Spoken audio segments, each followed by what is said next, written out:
आज हम 11th class का फर्स्ट चैप्टर स्टार्ट करेंगे सेट्स।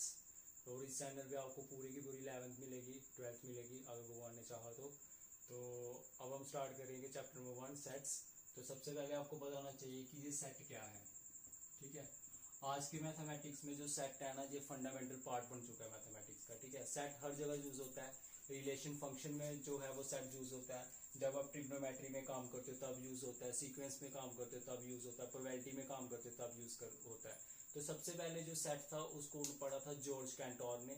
जब वो ट्रिग्नोमेट्रिक सीरीज पे काम कर रहे थे तो ट्रिग्नोमेट्रिक सीरीज पे काम करते करते उन्हें सेट के बारे में पता चला था। ठीक है, तो वो कैसे पता चला था हम उस बारे में नहीं जाएंगे, लेकिन अब हम पहले पढ़ेंगे कि सेट होता क्या है। तो सेट क्या होता है? सेट जो होता है ये कलेक्शन होती है। ठीक है, कलेक्शन किसकी होती है? ये कलेक्शन होती है वेल डिफाइंड और डिस्टिंक्ट ऑब्जेक्ट्स की। ठीक है, इसमें अगर आप ध्यान से देखो तो इस डेफिनेशन में जो है वो 3 वर्ड यूज हुए हैं। पहला वर्ड जो है वो यूज हुआ है कलेक्शन, दूसरा वर्ड जो है वो यूज हुआ है वेल डिफाइंड और तीसरा वर्ड जो है वो यूज हुआ है डिस्टिंक्ट। और आपको पता होगा कि कलेक्शन क्या होती है। कलेक्शन जो होती है वो होती है, कलेक्शन आप समझते हो ना, कलेक्शन मतलब कि चीजों को कलेक्ट करना। ठीक है, और वेल डिफाइंड का मतलब क्या होता है? तो वेल डिफाइंड का मतलब आपको पता होना चाहिए। वेल डिफाइंड का मतलब होता है कि अगर उस चीज को जो मर्जी बंदा देखे, मतलब कि उस चीज वो जो चीज है वो हर एक के नजरिए में सेम ही होनी चाहिए। अगर कोई चीज हर एक के नजरिए से बदल रही है तो इसका मतलब वो वेल डिफाइंड नहीं होगी। अब इसको मैं एग्जांपल से समझाता हूं। जैसे कि अगर मैं बोलूं कि मेरा फेवरेट चॉकलेट क्या है, तो मेरा फेवरेट चॉकलेट है डेयरी मिल्क। जस्ट इमेजिन, अगर मैं आपसे पूछूं कि आपका फेवरेट चॉकलेट क्या है, तो आप मुझे, कोई बोल सकता है किटकैट है सर, कोई बोल सकता है मंच है, कोई कह सकता है बॉर्नविला है। तो हर एक की पसंद जो है वो डिफरेंट हो रही है। तो पर्सन टू पर्सन ये जो पसंद है ये चेंज हो रही है। तो इसलिए हम ऐसे मतलब कि कलेक्शन ऑफ फेवरेट चॉकलेट्स को हम सेट में नहीं ले सकते। क्यों नहीं ले सकते? क्योंकि जो फेवरेसी है चॉकलेट की वो पर्सन टू पर्सन डिपेंड करेगी। लेकिन सेट की डेफिनेशन में लिखा होता है वेल डिफाइंड। वेल डिफाइंड का मतलब ये है कि पर्सन टू पर्सन वो जो फेवरेसी है, वो जो चीज है वो बदलनी नहीं चाहिए। ठीक है, तो इसलिए अगर हम बोलते हैं कि set of most talented writers in the world, तो अगर मैं मोस्ट टैलेंटेड राइटर्स की बात करूं तो शायद मेरे नजरिए में कोई और हो, आपके नजरिए में कोई और हो, किसी तीसरी बंदे के नजरिए में कोई और हो। तो अगर ऐसा होगा तो इसका मतलब वो टैलेंटेड नहीं होंगे। ठीक है, तो वो जो होगा वो वेल डिफाइंड में नहीं आएगा। तो वेल डिफाइंड का आप सिंपल सा मतलब लिख सकते हैं कि वेल डिफाइंड कुछ भी हो सकता है, which may not vary from person to person. ठीक है, जो पर्सन टू पर्सन चीज जो है वो चेंज ना हो उसे हम बोलते हैं वेल डिफाइंड। तो वेल डिफाइंड का मतलब समझ आ गया। उसके बाद है डिस्टिंक्ट। डिस्टिंक्ट का मतलब आप समझते ही होंगे। डिस्टिंक्ट का मतलब होता है कि हम चीजों को रिपीट नहीं करेंगे। ठीक है, तो मतलब कि अगर आप उन चीजों की कलेक्शन करते हो जो वेल डिफाइंड हो और डिस्टिंक्ट हो, तो ऐसी कलेक्शन को क्या बोला जाएगा? सेट बोला जाएगा। ठीक है, अब मैं आपको एग्जांपल से समझाता हूँ। फॉर एग्जांपल अगर मैं एक एग्जांपल ले लेता हूँ नेचुरल नंबर्स की, तो नेचुरल नंबर को हम ऐसे डिनोट करते हैं। ठीक है, तो ये किसका सेट, ये क्या है? ये मेरे पास नेचुरल नंबर्स हैं। ठीक है, अगर आप नेचुरल नंबर्स लो तो नेचुरल नंबर्स 1 से स्टार्ट होते हैं, 1 से आगे सारे नेचुरल नंबर्स होते हैं, 1 2 3 4 5 6। ठीक है, और अगर इन सभी नेचुरल नंबर्स को मैं कलेक्ट कर लूं, तो जब भी आपको सेट के अंदर किसी एलिमेंट्स को कलेक्ट करना है ना, तो आपको कलेक्ट करके उनको इंक्लोज करना पड़ेगा कर्ली ब्रैकेट्स के अंदर, और हर एक एलिमेंट को आपको सेपरेट करना पड़ेगा कॉमा से। ठीक है, तो अब मुझे कोई बोले कि सर ये जो कलेक्शन है ये सेट है या नहीं है, तो अगर आप ध्यान से देखो, मैंने सेट की डेफिनेशन में कहा था कि सबसे पहले आपको कलेक्शन करनी पड़ती है। तो ये आपने कलेक्ट किए हैं नंबर्स, नेचुरल नंबर्स कलेक्ट किए। ठीक है, और उसके बाद बोला था कि ये जो ऑब्जेक्ट्स जो आप नंबर्स कलेक्ट कर रहे हो वो क्या होने चाहिए? वेल डिफाइन होने चाहिए। तो क्या देखो जो वेल डिफाइन है, अगर 1 मेरी नजर में 1 है तो क्या सबकी नजर में 1 होगा? सबकी नजर में 1 1 नहीं होता है। कोई अगर मेरी नजर में 1 है तो किसी दूसरे बंदे की नजर में 1 चेंज थोड़ी हो जाएगा। उसके लिए 1 वही है जो मेरे लिए 1 है।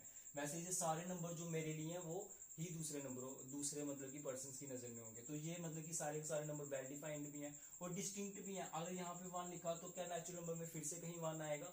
कहीं नहीं आएगा। अगर यहाँ पे 2 लिखा है तो फिर से कहीं 2 आएगा?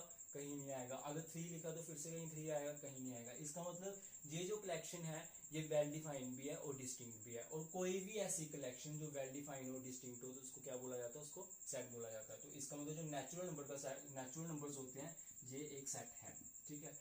इसी तरीके से अगर मैं कोई सेट ले लूं, बताता हूं आपको,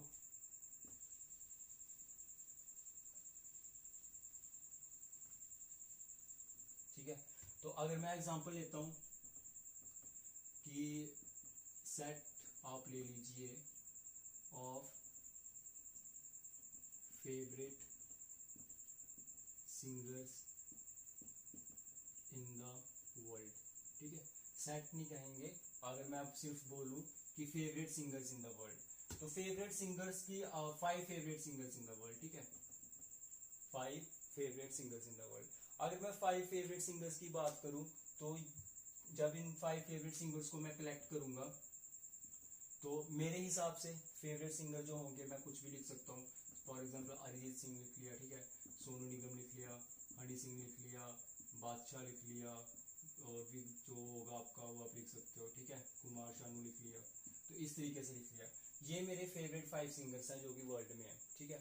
लेकिन ये मैंने अपने नजरिए से बताया, लेकिन आपकी नजरिए में कुछ और भी हो सकता है, ठीक है। हो सकता है कि यूं की नजर में जस्टिन बीबर हो, कार्डी बी हो, ठीक है, कुछ भी हो सकते हैं, ठीक है। तो हर एक पर्सन की नजरिए से क्या होंगे, ये जो फेवरेट सिंगर्स आएंगे ये चेंज होंगे। और इसका मतलब ये जो कलेक्शन है ये वेल डिफाइंड नहीं होगी, ये वेल डिफाइंड कभी नहीं हो सकती। तो ये कलेक्शन वेल डिफाइंड नहीं, इसका मतलब फेवरेट सिंगर्स की जब आप सेट बनाओगे तो ये सेट भी नहीं होगा, ठीक है, क्योंकि ये वेल डिफाइंड नहीं है। तो अगर वेल डिफाइंड नहीं होगा तो वो सेट नहीं होगा। तो सेट की बहुत सारी एग्जांपल्स दे सकते हो आप। तो मैंने एक एग्जांपल ली जिसमें आपको सेट बताया और एक एग्जांपल ली जिसमें सेट नहीं होगा। वैसे ही कोई और सेट की एग्जांपल लेनी हो, अगर मैं बोलूं एक एग्जांपल ले लेता हूं मैं, set of vowels in English alphabet. तो अगर आप इंग्लिश अल्फाबेट की बात करो तो इंग्लिश अल्फाबेट में कौन कौन से वॉवल्स हैं, सबको पता है वो वॉवल्स आते हैं ए, ई, आई, ओ, यू। तो इनको सेपरेट किया जाता है, हर एक एलिमेंट को सेपरेट किया जाता है कॉमा को, और कलेक्शन के लिए हम कर्ली ब्रैकेट से डिनोट करते हैं, एंड में कर्ली ब्रैकेट्स आनी चाहिए, ठीक है। तो क्या ये कलेक्शन जो है ये सेट है, ये ऑब्वियस सेट है, क्योंकि वॉवल्स जो होते हैं इंग्लिश अल्फाबेट में वो सभी के लिए सेम होते हैं। आपको सभी को पता है कि जो इंग्लिश अल्फाबेट में वॉवल्स होते हैं वो 5 वॉवल्स होते हैं। कौन कौन से होते हैं, ए, ई, आई, ओ और यू। अगर मैं ये वॉवल्स बोल रहा हूँ कि ए, ई, आई, ओ, यू है, तो आप कुछ और हो सकते हैं इसके वॉवल, इसका मतलब सभी की नजरिए में ये वॉवल सेम ही रहेंगे, तो ये वेल डिफाइंड है। और ए कहीं रिपीट हुआ, कोई भी एलिमेंट इसका रिपीट नहीं हो रहा, इसका मतलब ये डिस्टिंक्ट भी है। तो जब वेल डिफाइंड और डिस्टिंक्ट होंगे तो इसका मतलब ये क्या होगा, ये सेट होगा आपका, ठीक है। ऐसी बहुत सारी एग्जांपल्स ले सकते हो आप। तो सेट में पर्टिकुलरली क्या होता है, सेट में आपको सबसे पहले वेल डिफाइंड चाहिए और साथ में डिस्टिंक्ट होने चाहिए। जहां भी ऑब्जेक्ट्स जो होंगे वो वेल डिफाइंड होंगे और डिस्टिंक्ट होंगे तो आप उनको बोलोगे, और उनकी जब आप कलेक्शन करोगे तो वो क्या होगी, आपकी सेट होगी, ठीक है। तो आप कुछ भी बोल सकते हो, बहुत सारी एग्जांपल्स हो सकती हैं। एक एग्जांपल और ले लेते हैं,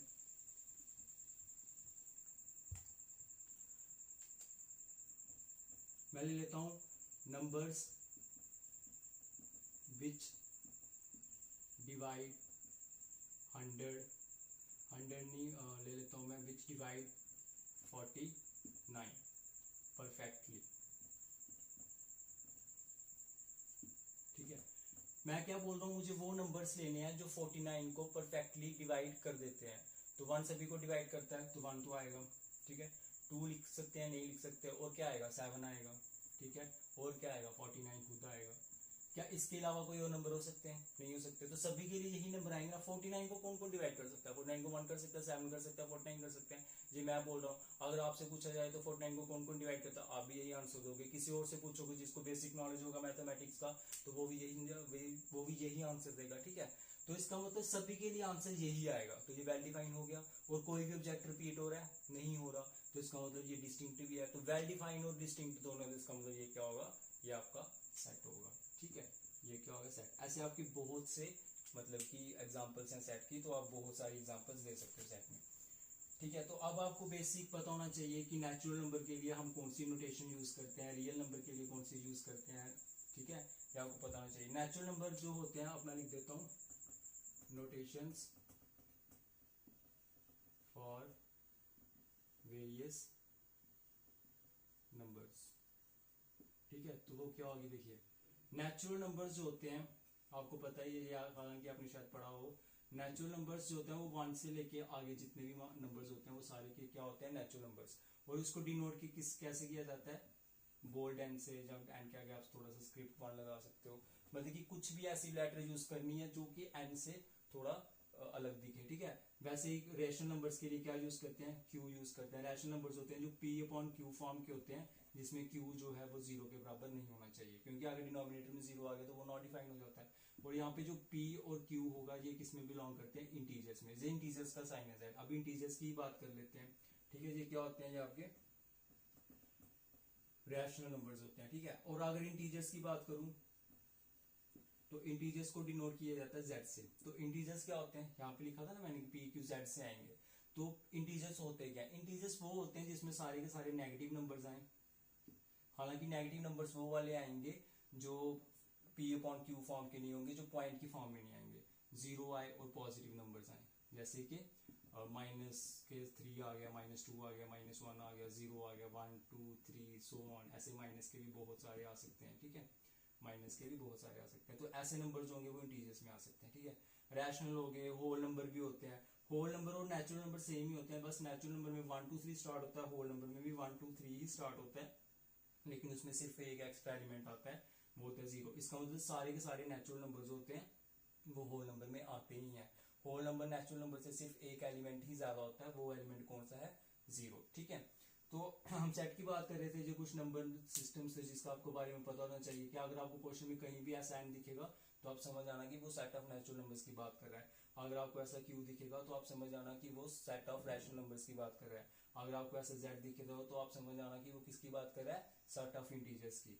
ठीक है, तो ऐसे बहुत सारे सिस्टम्स होते हैं, जैसे कि अगर क्यू पॉजिटिव बोल दे तो इसका मतलब है कि वही रेशनल नंबर जो पॉजिटिव होंगे। अगर आर पॉजिटिव बोल दे तो इसका मतलब ये पॉजिटिव रियल नंबर्स की बात कर रहा है, और यहाँ पे ये पॉजिटिव रैशनल नंबर्स की बात कर रहा है। ठीक है, ऐसे स्क्रिप्ट्स हैं जो आपको पता होनी चाहिए। अब हम देखेंगे कि सेट को डिनोट कैसे करते हैं। सेट आपने पढ़ा, सेट क्या होता है, सेट होता है जिसमें वेल डिफाइंड और डिस्टिंक्ट ऑब्जेक्ट्स की कलेक्शन हो। ठीक है, उसको क्या बोला जाता है, सेट बोला जाता है। तो सेट को आपने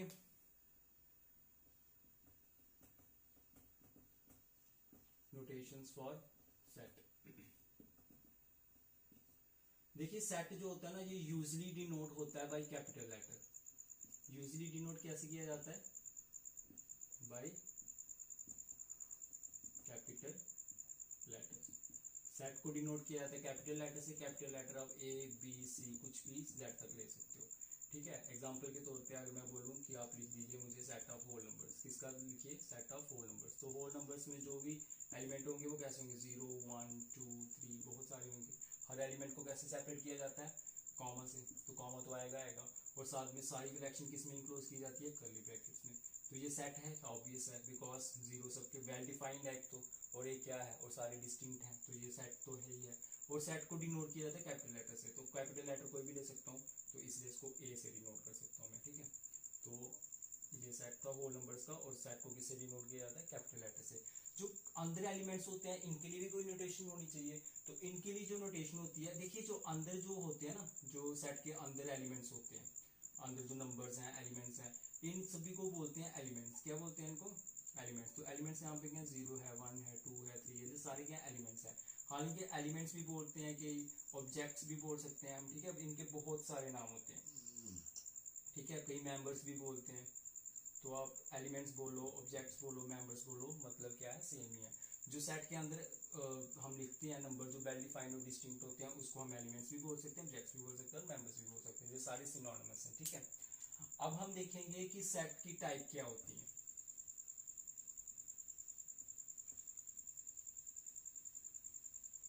ठीक है, हालांकि उससे पहले मैं एक चीज करवाना चाहता हूँ कि सपोज कीजिए मेरे पास एक सेट है -3 1 2 4। अब आपको पता है इसमें -3 है। -3 किस में है, ए में दिख रहा है ना आपको। -3 जो एलिमेंट है वो ए में है। तो मैथमेटिकली टर्म्स में क्या बोलेंगे कि -3 जो है वो बिलोंग करता है, किस में बिलोंग करता है, बिलोंग्स टू ए। लेकिन इसको कैसे लिखते हैं -3, और बिलोंग्स टू के लिए जो साइन यूज होता है वो इस तरीके का होता है, -3 बिलोंग्स टू ए। इसमें 1 है ए में, हाँ ऑब्वियस है, तो आप कैसे लिखेंगे 1 बिलोंग करता है ए में। यहाँ पे ये जो साइन है ना आपका ये वाला, इसको बोलते हैं बिलोंग्स टू। क्या बोलते हैं? बिलोंग्स टू, मतलब कि ये चीज उसमें है, ठीक है। और जैसे 1 जो है वो ए में है, तो आपने क्या लिखा 1 बिलोंग्स टू ए, तो इसका मतलब बिलोंग्स टू के लिए कौन सा साइन आता है? ये वाला, इसका मतलब होता है बिलोंग्स टू ए। तो अब मुझे बताइए क्या 4 है ए में? 4 है ए में, 4 ए में है, तो क्या लिखेंगे 4 बिलोंग्स टू ए। अच्छा 5 है ए में, 5 ढूंढिए, 5 है यहाँ पे? नहीं है, तो 5 जो है वो ए में नहीं है। तो जब 5 ए में नहीं है तो उसका मतलब 5 डज नॉट बिलोंग्स टू ए। क्या लिखा जाएगा? 5 डज नॉट बिलोंग्स टू ए। अब आपने देखा कि अगर इस चीज का मतलब बिलोंग्स टू है, तो डज नॉट बिलोंग्स टू के लिए भी कोई साइन होगा ना। तो डज नॉट बिलोंग्स टू के लिए साइन होता है, इसी की तरह होता है, लेकिन उसके ऊपर हम एक लाइन खींच देते हैं, ठीक है। तो इसका मतलब है डज नॉट बिलोंग्स टू ए, ठीक है। तो अब मुझे बताइए आप 5 जो है वो बिलोंग नहीं कर रहा ए में, तो इसका मतलब 5 डज नॉट बिलोंग्स टू के लिए sign does not belongs to A, तो 5 जो है वो ए में नहीं है। तो इसका मतलब अगर आपको कोई बोले कि 1 ए में है और कोई चीज एक किसी सेट में आती है तो उसके लिए बिलोंग्स यूज होता है। अगर कोई चीज किसी सेट के लिए नहीं आती तो उसके लिए does not belongs to use होता है, ठीक है। ये बताना था। उसके बाद अब फाइनली हम करेंगे टाइप्स ऑफ सेट्स, ठीक है। तो टाइप्स ऑफ सेट्स देखते हैं।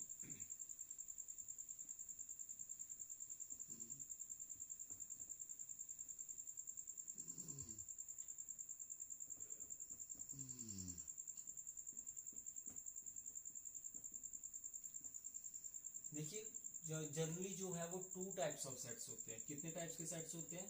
2 टाइप्स के सेट होते हैं। पहला टाइप जो होता है उसको बोलते हैं रोस्टर फॉर्म। क्या बोलते हैं उसको?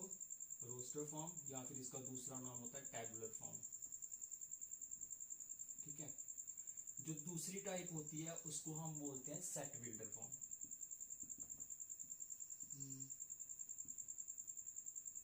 ठीक है। अब ये रोस्टर फॉर्म क्या होती है और सेट बिल्डर फॉर्म क्या होती है वो हम देखते हैं, ठीक है। सबसे पहले हम देखेंगे कि जो रोस्टर फॉर्म है ये क्या होती है। तो समझ आया सेट्स की टाइप्स कितनी होती है? सेट 2 टाइप्स का होता है। पहला टाइप क्या है? रोस्टर फॉर्म, जिसका दूसरा नाम टैबुलर फॉर्म है, और दूसरी टाइप क्या है? Set builder form. अब ये रोस्टर फॉर्म क्या होती है और सेट बिल्डर फॉर्म क्या होती है ये अब हम देखेंगे ध्यान से, तो इसको ध्यान से देखना। सबसे पहले हम देखेंगे कि जो हमारी रोस्टर फॉर्म है वो क्या होती है, ठीक है।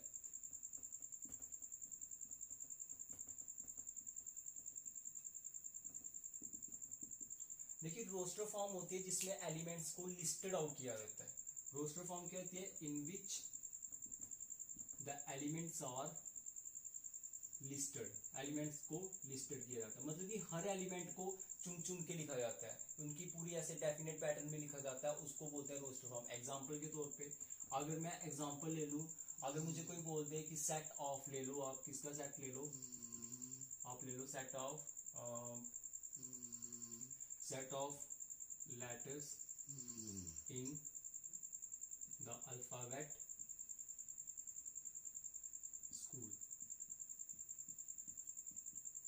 कहते हैं स्कूल में जितने भी लेटर्स हैं उसका सेट ले लो। तो मैं ले लेता हूँ, सेट को कैसे डिनोट किया जाता है? कैपिटल लेटर से, ए से, बी से, किसी से मैं ए से डिनोट करता हूँ, तो सेट को लिखा जाता है कर्ली ब्रैकेट्स के अंदर, ठीक है।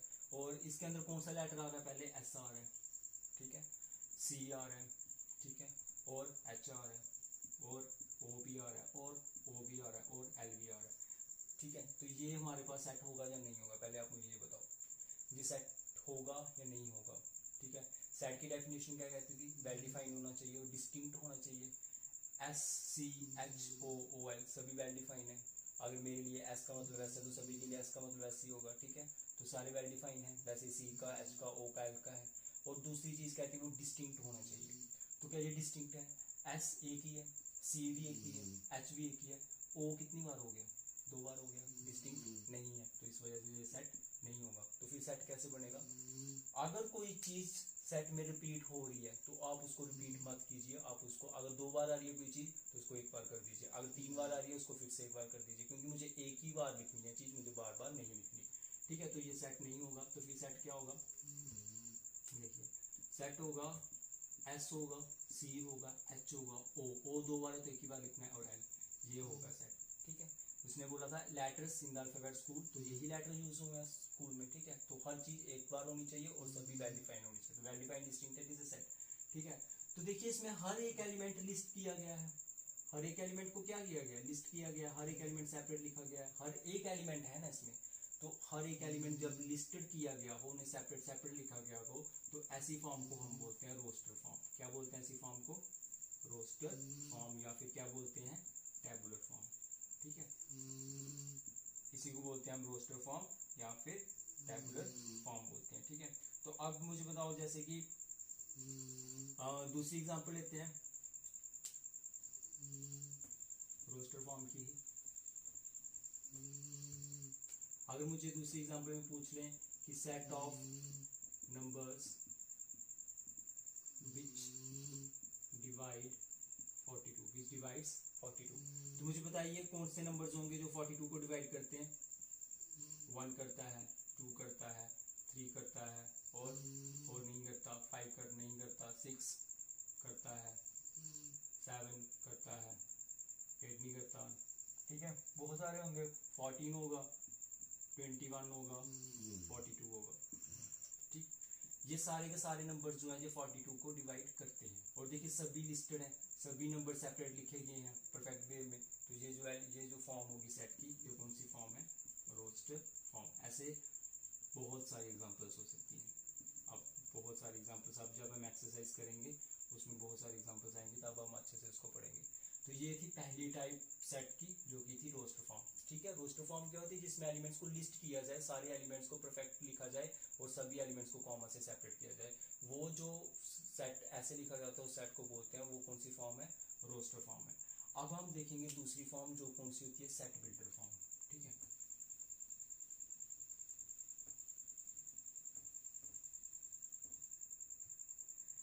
जो सेकंड टाइप होती है वो क्या होती है, सेट बिल्डर फॉर्म।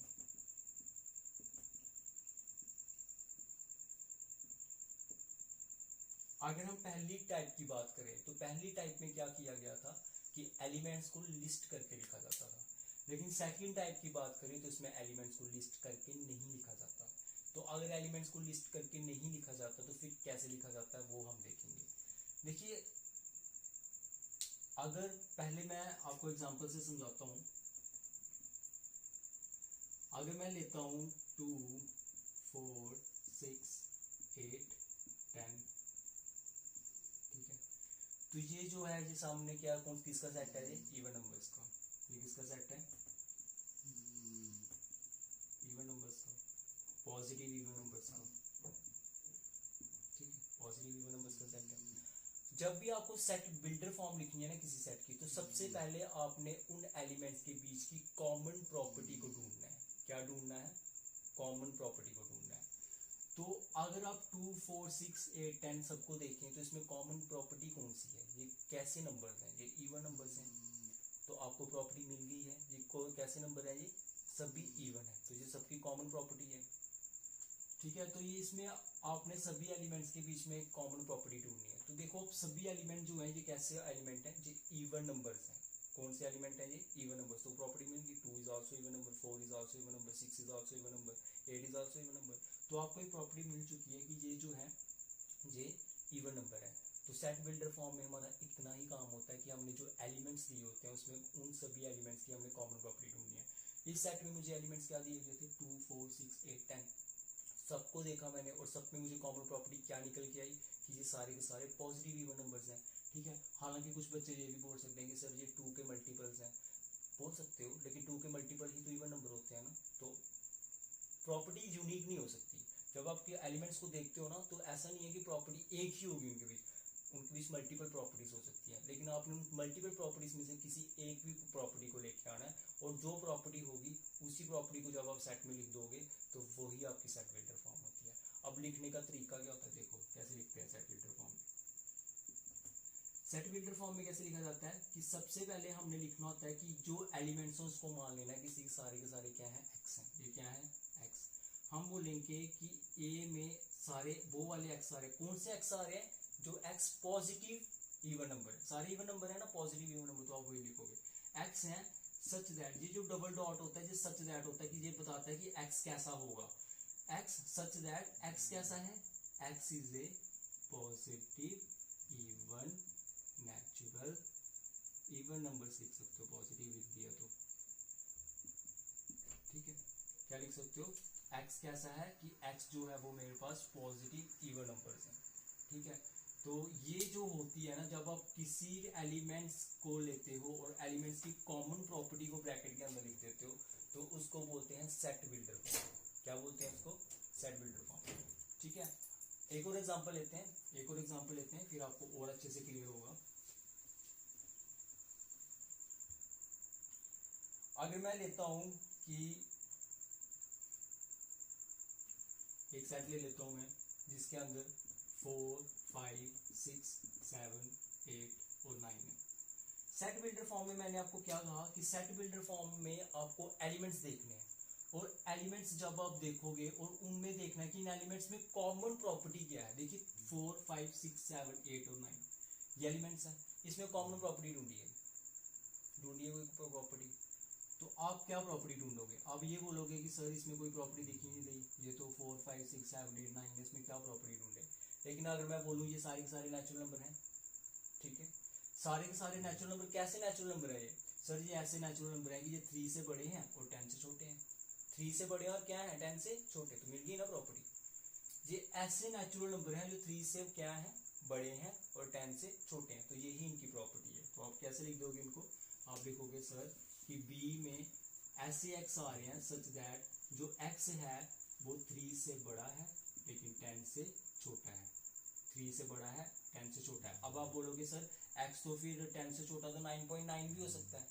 हाँ बिल्कुल हो सकता है, तो उसके लिए हम लिख देंगे ना आगे कि जो x है वो नेचुरल नंबर ही होना चाहिए।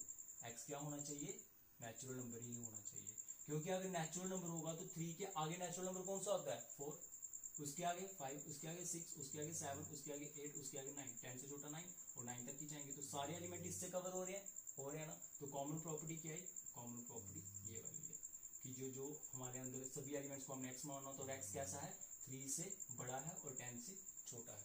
तो ये जो होगा मेरे पास ये हो जाएगी इसकी सेट बिल्डर फॉर्म। तो सेट बिल्डर फॉर्म में कुछ नहीं होता, तो सेट बिल्डर फॉर्म में वही होता है कि जिसमें common property of the elements of set is written, ठीक है। जब आप एलिमेंट्स की कॉमन प्रॉपर्टी को सेट में लिख देते हो तो उसको क्या बोलते हैं, सेट बिल्डर फॉर्म, ठीक है। उसको सेट बिल्डर फॉर्म लिखा, लेकिन लिखने का एक तरीका होता है। लिखने का क्या तरीका है कि आपने सभी एलिमेंट्स को क्या बोलना होता है, x बोलना होता है, उसके बाद क्या लिखनी है, प्रॉपर्टी लिखनी है। और x अगर नेचुरल नंबर है, होल नंबर है, या कुछ x क्या अलग है इससे, तो उसके x के बारे में भी कुछ लिख देना है। और इनक्लोज हमेशा सेट जो होगा, चाहे वो रोस्टर फॉर्म हो चाहे सेट बिल्डर फॉर्म हो, सेट हमेशा इंक्लोज होता है with in the curly brackets, ठीक है। तो ये सेकंड टाइप थी किसकी, सेट की। तो सेट की टाइप्स भी हमने पढ़ ली। सेट की टाइप्स कितनी होती है, roster form and set builder form. Roster form क्या होती है, जिसमें सिंपल एलिमेंट्स लिस्टेड लिखे जाते हैं, और सेट बिल्डर फॉर्म कौन सी होती है, जिसमें लिस्टेड एलिमेंट्स की हम कोई कॉमन प्रॉपर्टी ढूंढ के उस कॉमन प्रॉपर्टी को लिख देते हैं जब, तो उसको क्या बोलते हैं हम, सेट बिल्डर फॉर्म। तो ये 2 टाइप्स थी सेट की, जो कि हमने पढ़ा दिया आपको। तो सेट में हमेशा क्या होता है, 2 टाइप होती है, रोस्टर और एक कौन सी टाइप होती है हमारे पास, सेट बिल्डर फॉर्म, ठीक है। अब हम इसके बेस पे फर्स्ट एक्सरसाइज करेंगे। तो ठीक है, अब आपका ये इंट्रोडक्शन था आज के फर्स्ट चैप्टर का। तो इंट्रोडक्शन आई होप आपको समझ आया होगा। अगर कोई भी क्वेरी होगी तो प्लीज आप कमेंट बॉक्स में अपना कमेंट ड्रॉप करें, और जिसके नहीं ये आप लोगों का ही चैनल है, तो आप कुछ भी प्रॉब्लम होगी तो आप प्लीज बिना किसी चीज़ के मुझसे पूछें, मैं अपनी तरफ से फुल ट्राई करूंगा उसको सॉल्व करने की। तो ये इंट्रोडक्शन थी, और कल हम इसके बेस पे क्वेश्चन आंसर्स देखेंगे और 1.2 की इंट्रोडक्शन देखेंगे।